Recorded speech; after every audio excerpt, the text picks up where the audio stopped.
지금 이 순간, 당신은 중요한 결정을 앞두고 있습니다.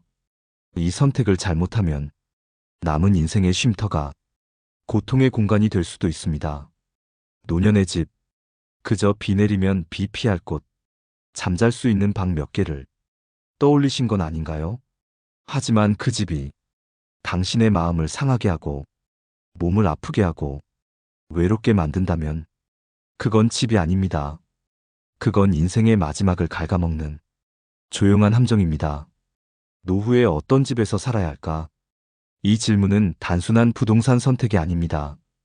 당신의 삶을 어디에서 어떻게 누구와 마주할 것인가에 대한 아주 깊고도 민감한 문제입니다. 저는 오늘 당신께 꼭 드리고 싶은 말이 있습니다. 노후에는 반드시 이런 집에 살아야 합니다. 그렇지 않으면 정말 후회하게 됩니다. 누구도 알려주지 않았던 좋은 노후를 위한 집 선택 5가지 기준을 지금부터 하나씩 전해드리겠습니다. 이 기준은 단지 건물 이야기만이 아닙니다. 당신의 일상, 당신의 마음, 그리고 당신의 인간관계를 지켜주는 삶의 울타리입니다. 이 주제를 풀어가기 앞서 먼저 한 이야기를 들려드리겠습니다.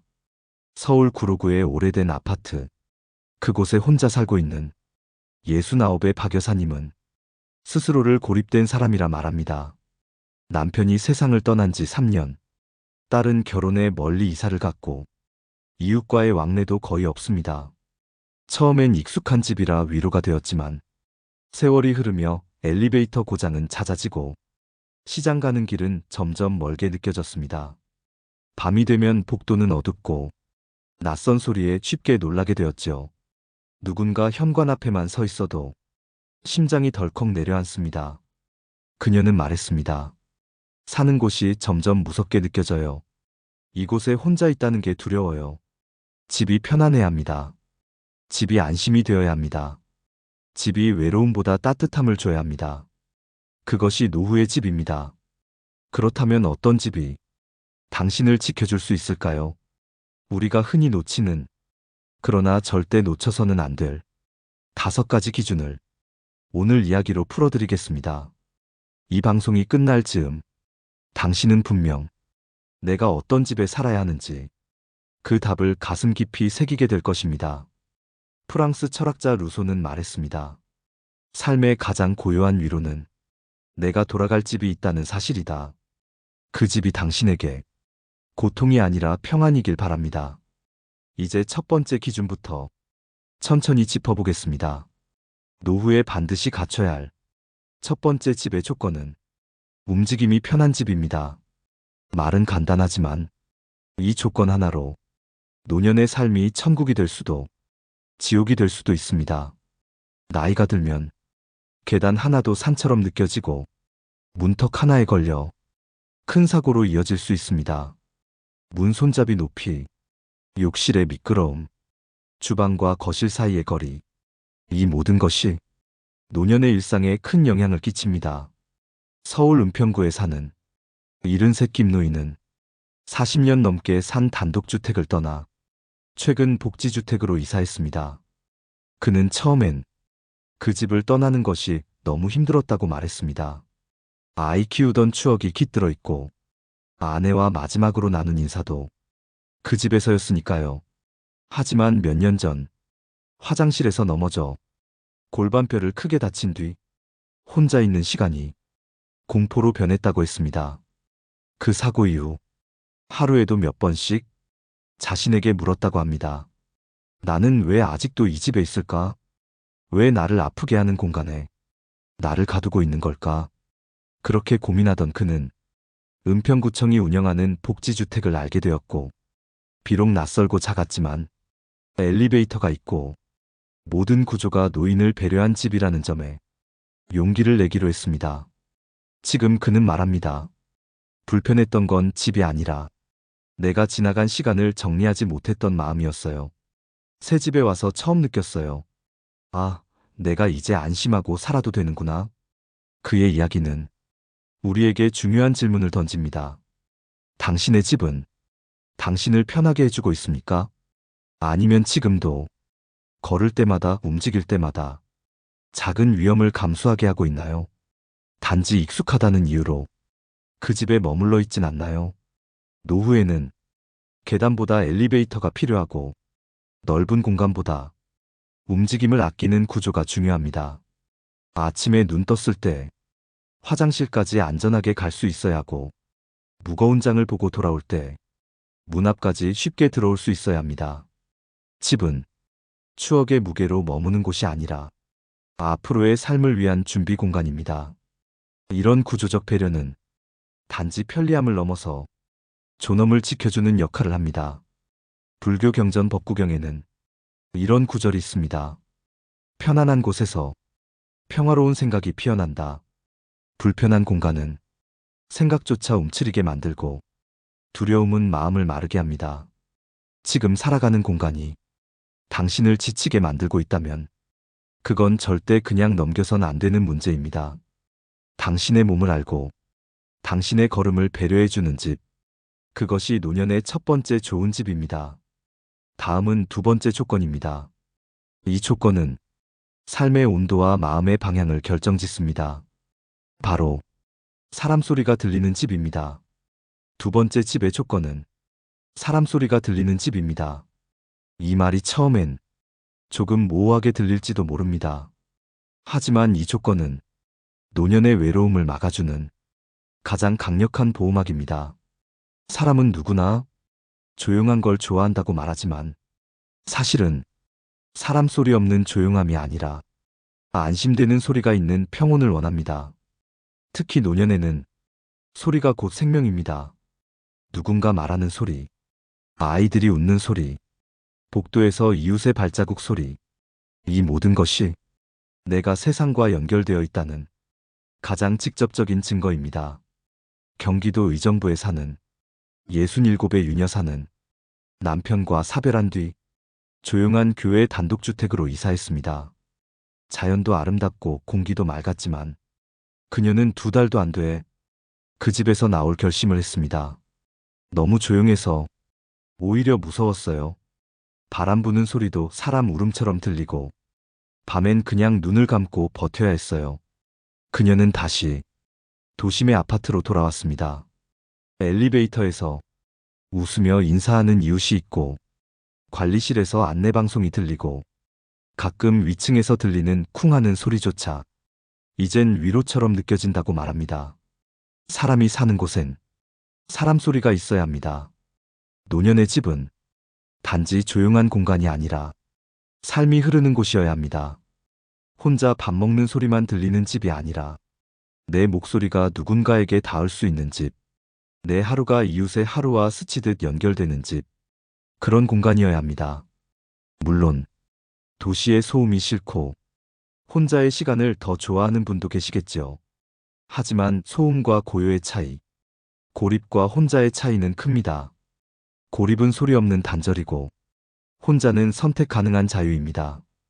당신이 혼자인 건 괜찮지만 고립되어선 안 됩니다. 고대 로마 철학자 키케로는 이렇게 말했습니다. 혼자는 가능하지만 고립은 견디기 힘들다. 왜냐하면 인간은 함께 살아가는 존재이기 때문이다. 지금 사는 집이 당신을 세상과 연결시켜주고 있나요? 복도에서 이웃을 마주칠 수 있나요? 창문을 열었을 때 누군가의 삶의 소리가 들리나요? 그렇지 않다면 당신은 너무 깊은 침묵 속에 혼자 버티고 있는 건 아닐까요? 때로는 경비 아저씨의 인사 한마디, 엘리베이터 안의 짧은 눈인사, 그 작은 교류가 당신 하루의 온도를 바꿉니다. 노후의 집은 조용한 죽음의 공간이 아니라 소통이 살아있는 삶의 현장이어야 합니다. 다시 묻습니다. 지금 당신이 머무는 공간은 사람 소리가 들리는 집입니까? 이 조건이 없다면 그 집은 너무 조용해서 당신 마음까지 무너지게 할 수 있습니다. 사람 소리가 들리는 집, 그것이 노년을 살게 하는 두 번째 중요한 조건입니다. 이제 세 번째 집의 조건으로 넘어가 보겠습니다. 이 조건은 삶의 의미와 생기를 되찾게 해주는 아주 중요한 기준입니다. 바로 햇볕과 바람이 머무는 집입니다. 세 번째 집의 조건은 햇볕과 바람이 머무는 집입니다.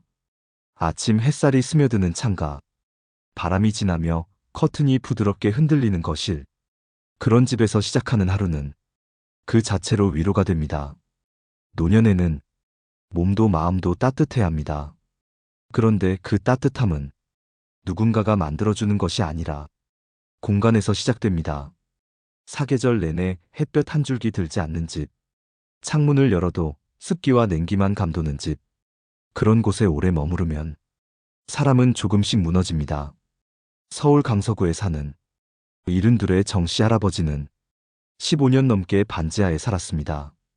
처음엔 단지 월세가 저렴해서 선택했지만 점점 건강이 나빠지고 마음까지 어두워지는 걸 느꼈다고 합니다. 아침이 와도 방은 늘 어두웠고 겨울이면 곰팡이 냄새가 배어 하루 종일 창문을 열어두기도 힘들었습니다. 몸이 무거워지고 기운이 가시질 않았던 그는 우울증 진단을 받았고 정형외과와 내과를 들락거리며 마음까지 지쳐갔습니다. 그가 바꾼 건 단 한 가지였습니다. 햇볕이 잘 드는 작은 빌라로 이사한 것. 그 집은 크지도 새롭지도 않았지만 창문이 남향이고 거실엔 하루 종일 볕이 들었습니다. 아침에 햇살이 이불 위로 떨어지는데 그 순간 눈물이 났어요. 그저 살아있다는 게 느껴졌거든요. 정씨 할아버지는 그렇게 말했습니다. 그 이후 그는 약을 줄였고 마음의 병도 서서히 나아졌습니다. 우리 몸은 햇볕을 통해 비타민 D를 생성하고 마음을 안정시키는 세로토닌을 만듭니다.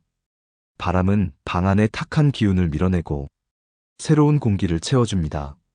이 모든 자연의 흐름이 집 안에 머무를 때 그 공간은 진짜 살만한 집이 됩니다. 고대 중국 철학자 장자는 이런 말을 남겼습니다. 자연을 거스르지 않는 자는 늘 편안하다. 우리는 어쩌면 집값과 구조만 따지느라 정작 중요한 자연의 흐름을 놓치고 살았는지도 모릅니다. 햇볕이 드는 집, 바람이 머무는 집, 그 안에서 식물 한두 개를 키우고 가끔 바닥에 누워 하늘을 바라볼 수 있는 집. 그런 집이 몸과 마음을 동시에 지켜줍니다. 당신의 집에는 햇살이 머물 수 있는 공간이 있나요? 바람이 자연스럽게 통과하는 창문이 열려 있나요? 그렇지 않다면 이제는 그런 공간을 찾아야 합니다. 노후의 집은 몸을 누이는 곳이 아니라 삶을 다시 살아낼 수 있는 에너지를 품은 공간이어야 합니다. 햇살은 위로이고 바람은 희망입니다. 그 두 가지가 함께 머무는 집. 그것이 노년에 반드시 필요한 세 번째 집의 조건입니다. 이제 네 번째 집의 조건을 나누겠습니다. 이번에는 관계와 연결, 그리고 소속감에 관한 이야기입니다. 그 조건은 사람들과 느슨하게 연결된 집입니다. 네 번째 집의 조건은 사람들과 느슨하게 연결된 집입니다.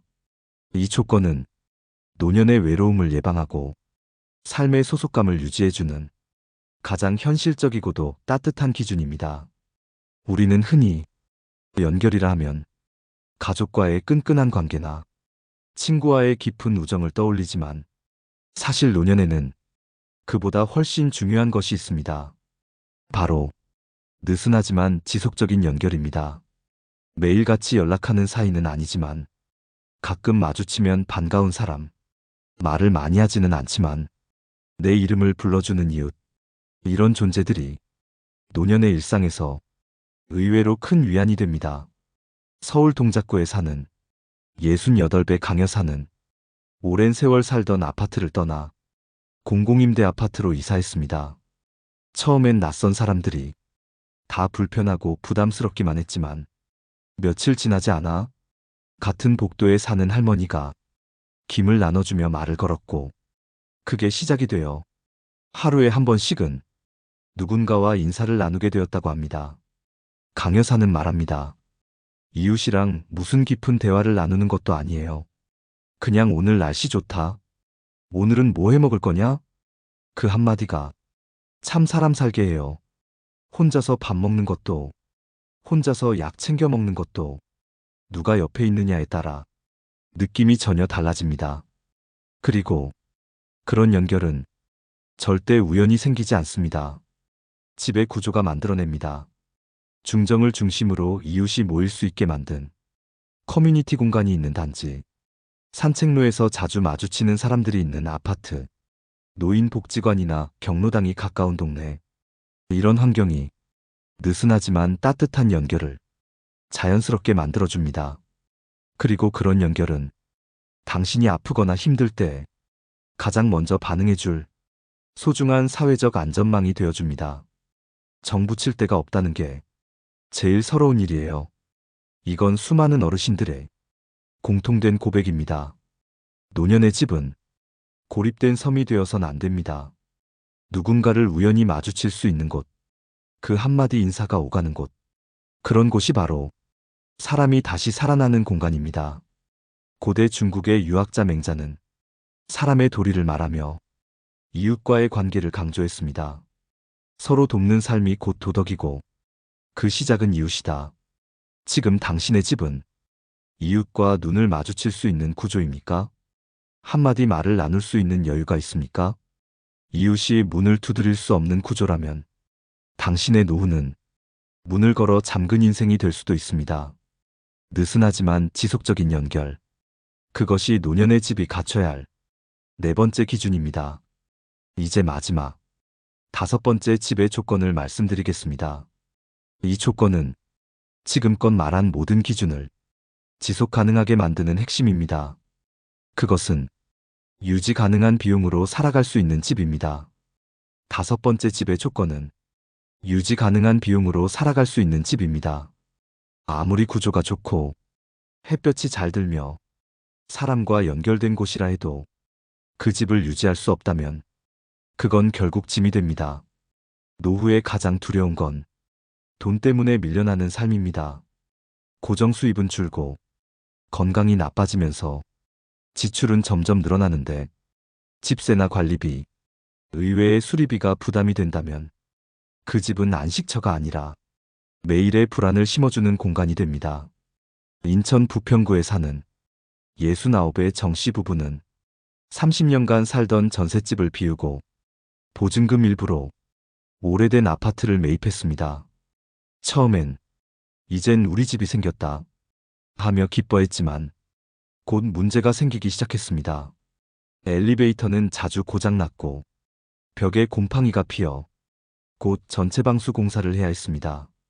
그러다 보니 관리비는 월 15만 원을 훌쩍 넘겼고 겨울철 난방비까지 더해지면 연금으로는 감당하기 어려운 수준이 되었습니다. 정씨 부인은 말합니다. 매달 고지서가 무서워요. 집은 있지만 내가 이 집을 유지할 수 없다는 게 이렇게 큰 스트레스일 줄 몰랐어요.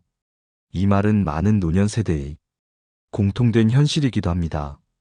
노후의 집은 내 것이라는 소유보다 지속 가능성이 더 중요합니다.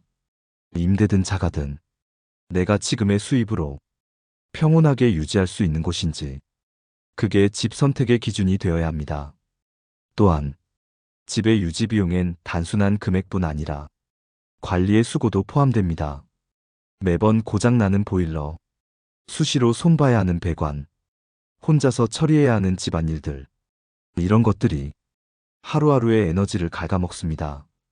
그래서 혼자 살 경우에는 주거 관리가 쉬운 구조인지, 공동 관리가 가능한 형태인지, 이웃이나 관리인과 어느 정도 연결되어 있는지도 꼭 살펴보아야 합니다. 노년의 삶은 고정된 에너지 안에서 이루어져야 합니다. 몸과 마음도, 재정과 시간도 모두 무리 없이 굴러가는 구조여야 평온을 유지할 수 있습니다. 독일의 철학자 쇼펜하우어는 사람은 자신이 쓸 수 있는 힘보다 더 많이 쓰면 삶이 무너진다 라고 말했습니다. 이 말은 노후에 더욱 절실합니다. 한 달 한 달 내가 감당할 수 있는 선에서 사는 삶, 그것이 바로 진짜 여유입니다. 이제 질문 드리겠습니다. 당신의 지금 집 혹은 옮기려는 집은 유지 비용이 충분히 감당 가능한가요? 한두 달 수입이 끊겨도 걱정 없이 머무를 수 있는 곳인가요? 그렇지 않다면 그 집은 언젠가 당신을 밀어내게 될지도 모릅니다. 노후의 집은 보유가 아니라 유지입니다. 지킬 수 없는 집은 가질 필요가 없습니다. 지금까지 좋은 노후를 위한 5가지 집의 기준 하나하나 살펴보았습니다. 이제 마지막 파트, 지금까지의 내용을 정리하고 당신께 드리고 싶은 진심 어린 마무리 말을 전해드리겠습니다. 지금까지 우리는 노후의 삶을 지켜주는 집의 조건 5가지를 하나하나 짚어보았습니다. 첫 번째는 움직임이 편한 집.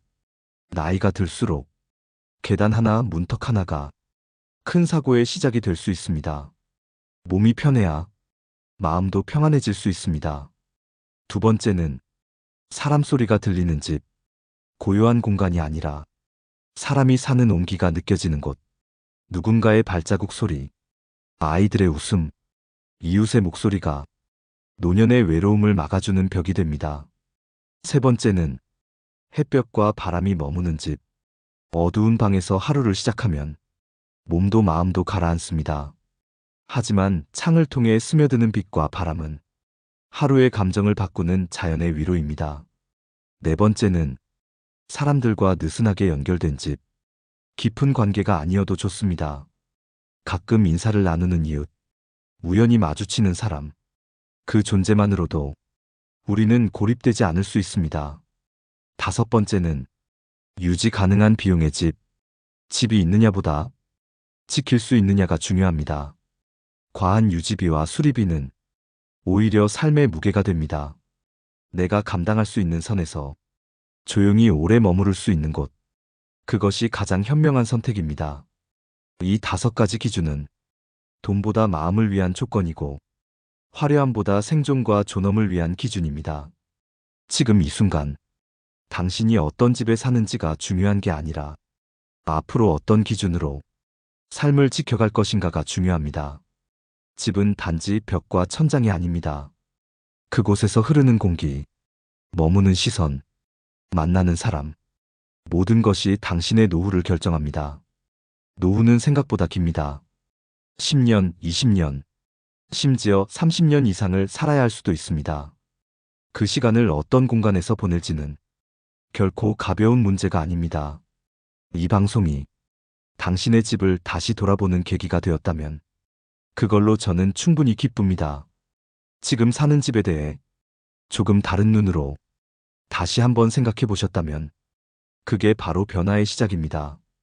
그리고 혹시 오늘 들으신 5가지 기준 중 당신이 가장 공감한 항목은 무엇인가요? 댓글로 나눠주시면 그 이야기를 함께 읽고 더 많은 분들과 공감 나누겠습니다. 좋아요와 구독은 이런 따뜻한 이야기들이 더 많은 분들에게 닿을 수 있도록 도와주는 손길입니다. 함께 해주신다면 진심으로 감사하겠습니다. 이 방송을 들어주신 당신께 진심으로 감사드리며 편안한 저녁 되시기 바랍니다. 지금까지 지혜이쌤이었습니다. 감사합니다.